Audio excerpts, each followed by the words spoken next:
Curated, daughter of a Laguna Pueblo chief, was photographed around 1905.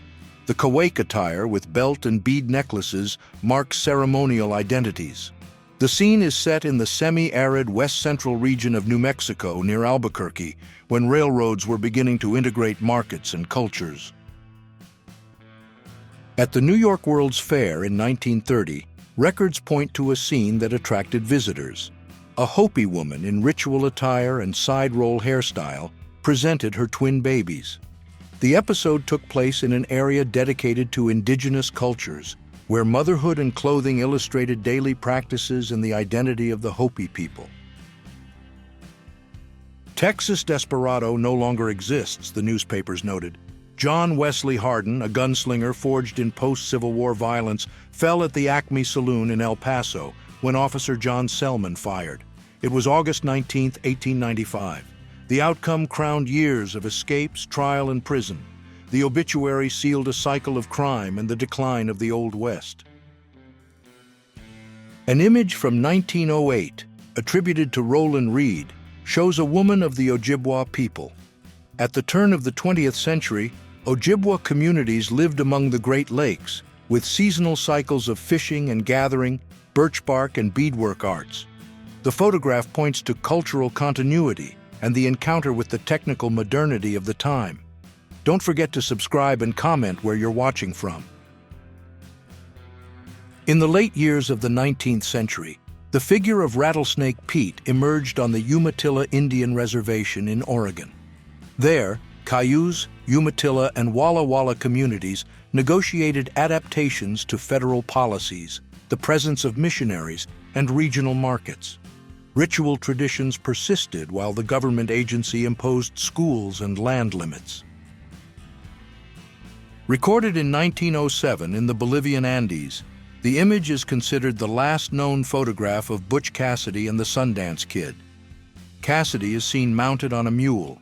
Beside him, Sundance adjusts the tack on his own animal. The record belongs to the pair's final phase, when on the run, they were already being watched by local authorities and informants.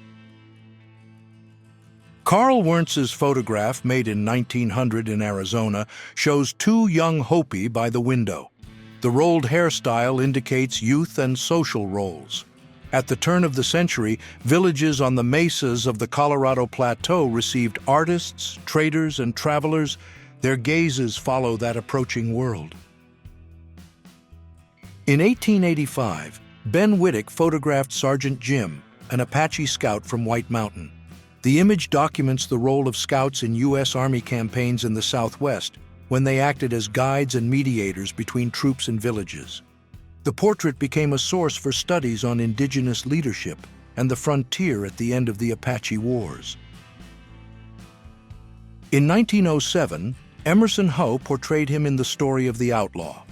John Simpson Chisholm, a cattle rancher since 1854, joined between 1866 and 1867 in partnership with Charles Goodnight and Oliver Loving, driving herds to New Mexico territory. Years later, his ranch sheltered Billy the Kid and the Regulators during the Lincoln County War in 1878. An 1878 image at Fort Keogh in the Montana Territory with a Cheyenne woman. The fort, established after Little Bighorn, 1876, under Nelson Miles's campaign, anchored the Army's presence on the plains. In this setting, the Cheyenne, an Algonquian-speaking people allied with the Lakota and Arapaho, faced displacement and sought to maintain traditions.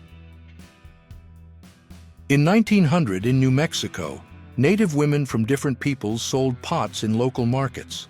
The practice combined livelihood and tradition. They shaped the clay, polished, painted, and fired it in open pits, following inherited techniques. The pieces circulated as utensils and currency, reinforcing community networks and ties with settlers. Apache Kid, a native from the San Carlos Reservation, served as a guide for the U.S. Army in Arizona. In 1887, after a mutiny and gunfight, he was tried and convicted. He escaped during transfer. He became hunted by posses and rangers, operating between Arizona and Sonora until he vanished. Reports point to his capture or death in the early 20th century. The scene presents Carlotta Chiwiwi and her daughters, Maria and Felicita Tura, women of Isleta Pueblo. Made in the early 20th century and attributed to Poli, it is set in the U.S. Southwest, when New Mexico was transitioning from territory to statehood, 1912. The framing highlights kinship and female presence in Tiwa community life. Around 1930 in New Mexico, a scene of Navajo cultural life was recorded, riders competing in a traditional outdoor game. In a wide area typical of the arid plateau, they rode horses, a central axis of the economy and community prestige. The activity brought families together, reinforced alliances, and passed down riding skills within the festive calendar. John W. Poe from Kentucky migrated to Texas in the 1870s, worked as a buffalo hunter, and later as a lawman. In 1881, at 31, the Canadian River Cattle Association hired him as a detective to pursue Billy the Kid and his gang. On July 14th, he accompanied Pat Garrett to Fort Sumner, New Mexico, in the operation that led to the outlaw's death. Image of young Hopi from Sikomovi on First Mesa, Arizona, made by Frederick Monson in the first decades of the 20th century. The girls wear ceremonial attire, tied to the agricultural cycle and village celebrations. The scene is set in a period of change in the Southwest, evidencing cultural continuities. In the early years of the 20th century, Geronimo Chiricahua Apache chief was already living as a prisoner of war at Fort Sill, Oklahoma, after his 1886 surrender. Even so, his trajectory and campaigns against U.S. and Mexican troops continued to shape his public image, turning him into a symbol of indigenous resistance and military leadership. William Clark Quantrill, a former teacher turned Confederate guerrilla leader, commanded Quantrill's raiders along the Missouri-Kansas border. He carried out ambushes and raids on Union detachments and towns. He promoted nighttime incursions and looting. He died, wounded and captured in May 1865. His tactics shaped Frank and Jesse James as outlaws. A scene from 1895 shows a young woman of Taos Pueblo in present-day New Mexico. Between adobe walls, signs of daily tasks combine with the long history of the Pueblo, inhabited for centuries by Tiwa-speaking peoples, a crossroads of trade routes in the upper Rio Grande since pre-colonial times. Its multi-story houses reflect communal architecture. In 1925, in Santa Fe, New Mexico, the musical event Feast took place. Local records indicate the presence of a singer of Cherokee origin, whose performance combined traditional repertoire and contemporary pieces. The occasion marked an exchange between indigenous communities and the urban public, consolidating the feast as an annual cultural rite. Who was the most notorious lawman of New Mexico? Many cite Pat Garrett. Among Hispanics, El Fuego Baca stands out. Garrett gained fame for killing Billy the Kid in 1881 in a darkened room. Baca, in 1884, faced about 80 white cowboys, withstood nearly 4,000 shots and dynamite. After the siege, violence ceased in Socorro. In the 1892 image, one observes a young Kiowa woman in an everyday moment alongside the community. The garments, with beads and textiles adopted in the period, indicate exchanges with settlers and plains trade. The focused gaze and the adornments reveal youthful roles and ritual practices that sustained Kiowa life at the end of the 19th century.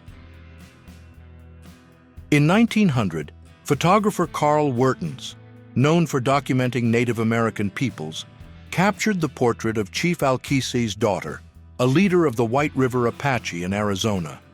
The composition highlights clothing, posture, and ornaments, positioning her as a figure of lineage and signaling the place of the chief's family in the village's social order. Ezra Allen Minor, known as Bill Minor, served time in the U.S. for horse theft and stagecoach robbery. Released in 1880, he returned to crime and earned the nickname Gray Fox. In 1904, in Canada, he carried out what is considered the first successful train robbery. Oral tradition attributes to him the order, "Hands up," today widespread in the lore of the West. In the image, one sees a woman of the Spokane Nation, photographed in 1897 by Frank LaRoche. Her clothing and accessories reflect practices of the Columbia Plateau. The moment captures a period of intense change in the Pacific Northwest, when railroads and new economies were asserting themselves, but community life maintained rituals, beadwork, and basketry. In 1890, in Montana, Eddie Gray, son of White Elk, a figure of the Northern Cheyenne community, was recorded. His name appears as a link between lineages and ritual practices. In this context, federal assimilation policies and the Dawes Act pressured the maintenance of land and customs, while Western expansion advanced over the territory. Badman, or Billy, Brooks served as a deputy in Newton, Kansas, and later in Dodge City. Involved in disputed shootings, he abandoned the role. In 1874, he began driving stagecoaches for the Southwestern Stage Company. After losing the mail contract, he joined a scheme to rob rival shipments. Arrested, he was taken from his cell and lynched by a mob on July 29th. A photograph from 1904 in present-day New Mexico shows the Corn Maiden, a mythic figure among the Pueblo peoples. At the turn of the 20th century, the scene underscores the centrality of corn, daily food, guide to the agricultural calendar, and ritual offering. The image illuminates ties between myths, labor, and community life in the Southwest. In 1899, photographer F.A. Reinhardt captured the portrait of Good Eagle, Wanblee Waste in Lakotiapi, a member of the Oglala Lakota. The image, produced at the end of the 19th century, is part of a cycle documenting Plains indigenous peoples, then under strong U.S. state pressure, and highlights the position of his subtribe among the 7 Lakota divisions. Tom "Blackjack" Ketchum, outlaw of the West, appeared after capture with his right arm amputated from wounds suffered while trying to rob a Colorado and Southern train. Detained in 1899, he was tried in New Mexico Territory and, on April 26, 1901, hanged. The case marked the tightening of railroad protection laws in the U.S. Southwest. In 1900, Carl Everton Moon began a photographic project visiting Native American communities in their homelands. He sought to preserve ways of life, rituals, landscapes, and histories at the turn of the 20th century, when westward expansion and new frontiers were rapidly altering the daily lives of these peoples. Joseph White Bull was a Dakota warrior and chief nephew of Sitting Bull, Lakota leader. Born around 1849, he fought in 1876 at the Battle of Little Bighorn in present-day Montana, when, according to his own account and Sioux oral tradition, he killed Colonel George Custer. He lived under the reservation system and died in 1947 at age 98. Miner in California. Between 1848 and 1855, the gold rush attracted migrants from America, Europe, and Asia and boosted the portrait market.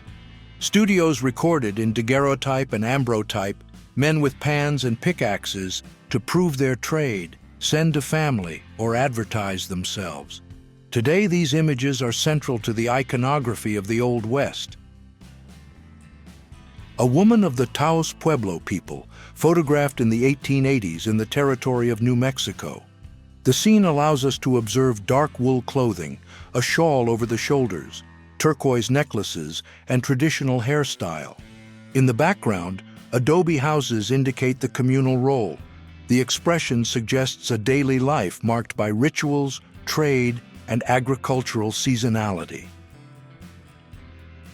Chief Two Sticks, or Kan-Nopa Uha, was a Lakota leader on the Great Plains.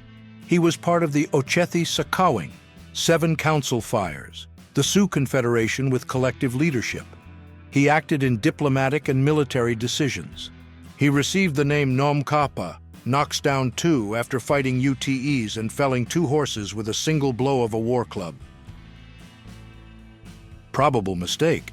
The famous photo attributed to Josie, wife of Wyatt Earp, does not depict her. Although used by Glenn Boyer on the cover of I Married Wyatt Earp, 1976, and advertised in 1880, documentary evidence indicates it is a 1914 photogravure registered as Coloma, a sign of commercial reuse and late recoding of the image. In the 1880s, Marcia Pascal stood out as a woman of Cherokee descent, daughter of George Pascal, an officer in the U.S. Army. Her trajectory crosses the post-Civil War phase, when westward expansion, railroads, and new legal frontiers were altering life in the Indian Territory and in mixed communities. Last Horse, Oglala Lakota warrior and leader, acted on the U.S. plains in the late 19th century. After years of clashes against settler expansion, he surrendered to the Army in 1899, among the last ones. Transferred to a reservation, he lived under indigenous confinement policies and died in 1909. His trajectory signals the end of the Plains Wars. Dan Thrapp consolidated in 1964 the legacy of Al Sieber in the biography Al Sieber, Chief of Scouts. Sieber, a German and Union Civil War veteran, commanded George Crook's Scouts in Arizona during the campaigns of the 1870s-80s against the Chiricahua. In 1887, wounded in a San Carlos gunfight linked to Apache Kid, he effectively ended his career. In 1894, a Kiowa woman from the Southern Plains lives in what was then the Indian Territory, today Oklahoma. After the Plains Wars and the imposition of boundaries, her community faces economic and spiritual changes that strain ceremonies, language, and family roles previously reinforced by regional alliances. The photograph records a Cherokee woman, a native people of North America, with a baby in her arms, possibly her child. The setting is Oklahoma, where many indigenous people were removed after the 19th century. Taken in the 1920s, the image fits into a moment of federal assimilationist policies and community reconfigurations. It is not who many suppose. The inscription, Mangas, chief of the Warm Spring Apaches, led to confusion with Mangus Coloradus, a Chiricahua leader of the U.S. Southwest in the 19th century. The subject is his namesake son, photographed by A. Frank Randall in 1886. The Smithsonian preserves an albumen copy from the collection of General Nelson A. Miles. Year 1900, United States. A young indigenous woman appears in ceremonial dress of her nation. This scene is set at the turn of the 20th century, when native communities faced territorial losses and redefinitions of autonomy. The clothing and adornments affirm collective bonds and cultural continuity in the face of rapid transformations. The photograph records a Cayuse man known by several names: Dr. Whirlwind, Charlie Saplish, and Paisham Kane. A member of the Confederated Tribes of the Umatilla, he lived on the Umatilla Reservation in Oregon, USA. The image was taken by Lee Morehouse, active in the early 20th century, dedicated to documenting Native practices and leaderships. In 1821, merchant William Becknell inaugurated the Santa Fe Trail, the first international route linking New Mexico, then a Mexican province, to the western frontier of the United States. For decades, merchants, soldiers, settlers, and caravans shaped Santa Fe. With the railroad in the 1880s, the route lost relevance and fell into disuse. A photograph from 1899 made by Frank Reinhardt presents Hattie Tom, an Apache woman. The scene is set at the end of the 19th century, a phase of reconfiguration of the American West and of the assertion of indigenous identities under new civil powers. The framing and the adornments indicate cultural choices and ways of presenting oneself to the world. In the image is Mrs. Thunderbear, a Lakota woman known as an interpreter among the Sioux, a people of the northern U.S. plains. The record from 1891 is situated after the Indian Wars. Under federal confinement policies, the Sioux lived on reservations, reshaping political and cultural life. Her role mediated between tribal leaders and federal agents. Known as the Massacre Cowboys, the photograph, dated around 1885, is a cabinet card produced by Charles S. Baker and Eli Johnston in Douglas, then Arizona Territory. It portrays cowboys employed by Texas John Slaughter at the San Bernardino Ranch near present-day Douglas, working cattle along the U.S.-Mexico border. Elsie Vance Chestuan, connected to the Chiricahua, is inserted into the Apache history of the Southwest at the end of the 19th century. Amid military campaigns and displacement, the clans preserved kinship, alliances, and subsistence routes. The name evokes memories of imprisonment, removals, and contact with army posts on the U.S.-Mexico border. A Blackfoot woman in a fur coat and felt hat holds in her arms a child also wrapped in fur, staring at the camera with curiosity. The record from the late 1880s is by Ross Alexander, a photographer dedicated to portraits of indigenous peoples. The image fits into the context of transformations and policies of cultural assimilation. John Burwell Omohundro Jr., Texas Jack, gained fame on the Chisholm Trail drives. On stage, he showed ties with Wild Bill Hickok and Buffalo Bill Cody, pioneer of the Western show. In 1877, he created the troupe Texas Jack Combination. He died of pneumonia in Leadville, Colorado, a month before turning 34. In 1908, Cody commissioned a tombstone with the wrong age, 39. In the image, in 1886, Lizzie Longwolf performs in Buffalo Bill's show, part of the Wild West tours that shaped public memory of the frontier. Her participation shows how these shows brought together equestrian demonstrations, exhibition shooting, and choreographies to sell the public a narrative of the West. Nettie Morris, young Nez Perce, is portrayed in 1900 in Lapwai, Idaho. She wears a long, light-colored dress with embroidery, fringes, and a beaded necklace. Her hair, in 2 braids, falls over her shoulders. The portrait conveys serenity. She belongs to a people of the Pacific Northwest, heirs of the ancient plateau culture, then subjected to assimilation policies. Portrayed around 1865, Tiburcio Vasquez consolidated his reputation as one of the most famous Hispano-Californian bandits. Between 1850 and 1874, he commanded stagecoach robberies, thefts, and cattle rustling. In 1874, shot and wounded by reporter George Beers, he was arrested. Taken to trial, he was hanged in 1875 in San Jose, California, in the northern part of the state. Made in 1895, the image presents a young Hopi woman of the Pueblo people who live on the mesas of Arizona. The clothing and adornments indicate family belonging and life stage. At the end of the 19th century, contacts with railroads, merchants, and scholars were growing, while seasonal ceremonies continued to mark the community calendar. In 1910, Chief Anatlas Anyalahash, a Tlingit leader from the Pacific Northwest coast, was photographed wearing a Chilkat blanket. Woven of mountain goat wool and yellow cedar bark, the piece features geometric patterns and figures of sacred animals. Used in rituals and dances, it signified prestige and authority within the Tlingit community.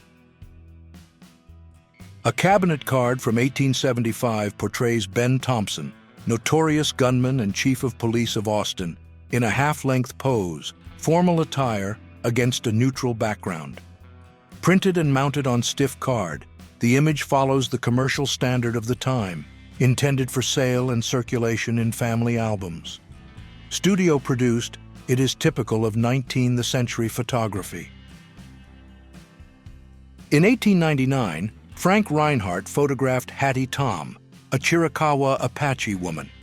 The image, made in the context of the fin de siècle ethnographic interest, allows one to observe adornments, hairstyle, and textiles that reveal the group's techniques and identities. Her serene posture echoes memories of displacement and alliances after the Apache Wars. Duncan MacDonald, Flathead leader and historian, appears alongside his wife Mary Agnes at their home in Ravalli, Montana, c. 1901. The portrait by N.A. Forsyth is part of his effort to document local indigenous peoples. Son of a Scottish trader and a Flathead woman, MacDonald worked in the defense of rights and the preservation of his people's memory. A cabinet card from the 1880s titled "The Real Cowboy Captured Alive" portrays on the left Cottonwood Charlie Nebo alongside Nicholas Janis, a French-American settler in Nebraska Territory. Sources link him to Joseph Antoine, interpreter at Fort Laramie, as a descendant, or perhaps brother, in what was then Wyoming Territory. The 1886 image shows Isabel Perico Njadi, a Chiricahua Apache woman held as a prisoner of war. The setting evokes the end of the campaigns in the U.S. Southwest, when the capture of Apache groups accompanied the surrender of Geronimo. Her presence underscores the effects of military advance and territorial occupation on indigenous peoples. In 1880, two Apache women pose in front of a wickiup, a shelter of bent branches covered with leaves or hides, built in an arid area of Arizona near a water source. Recorded by Noah H. Rose, the scene is part of efforts to document indigenous life, work, and mobility amid U.S. expansion and tensions with federal authorities. Peter Bogardus, heir to a famous lineage of marksmen, carried a Remington 1888 and kept another at his belt. Trained under his father, Captain Bogardus, he performed with his brothers Eugene, Edward, and Henry in the shooting acts of Buffalo Bill's Wild West, a traveling show that popularized shooting culture at the end of the 19th century. Dated around 1900, the image shows Alice, possibly connected to the Cayuse, Walla Walla, or Umatilla peoples of the Columbia Plateau. Facial features, attire, and adornments suggest cultural affiliation. The period was marked by treaties, displacement, and territorial reconfigurations in the Pacific Northwest. A gesture of cordiality between a white man and a Cheyenne native on the Western Plains at the end of the 19th century. The handshake may refer to the post-Civil War period, 1861-1865.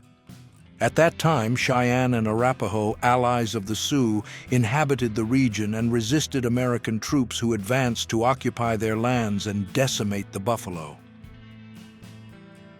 From 1835 to 1885, the frontier became business. Former Texas Rangers, the 49ers, accepted contracts from Mexican state governments to hunt Apache and Comanche groups.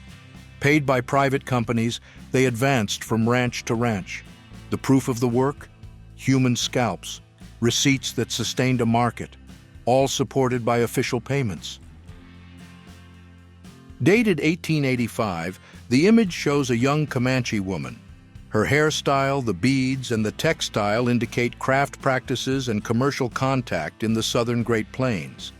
The period follows the decline of the bison and settlement in bounded territories, a context that altered mobility, clothing, and modes of subsistence.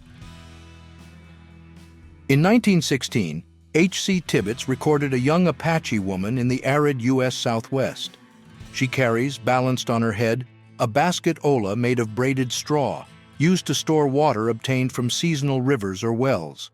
The scene highlights water supply practices and women's work in the villages during a time of intense ethnographic documentation.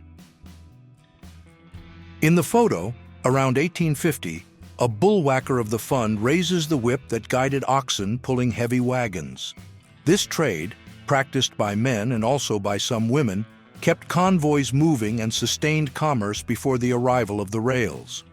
Paradox. A key piece of the route, he lived at the lowest rung of the social scale. Dated 1900, the image shows a young Hopi woman on her wedding day. The setting underscores rites that joined families and clans in the villages of the Arizona Plateau. The woven garments and shell and turquoise adornments express inherited crafts, while the hairstyle and the textiles offered mark the passage into adulthood and the continuity of the community.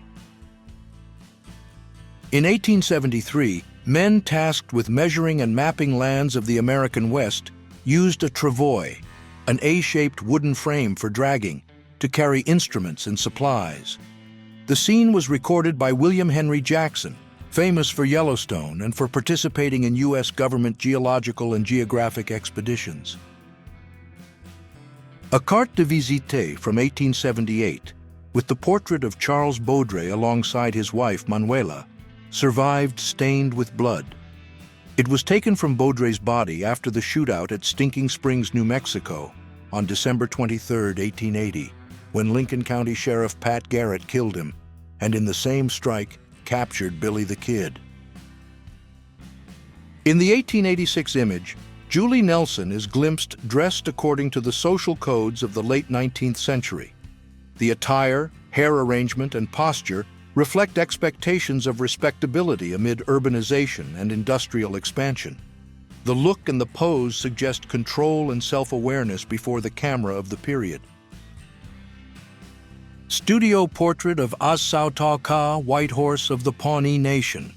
He served as a guide and ally of the U.S. Army in campaigns against Plains peoples.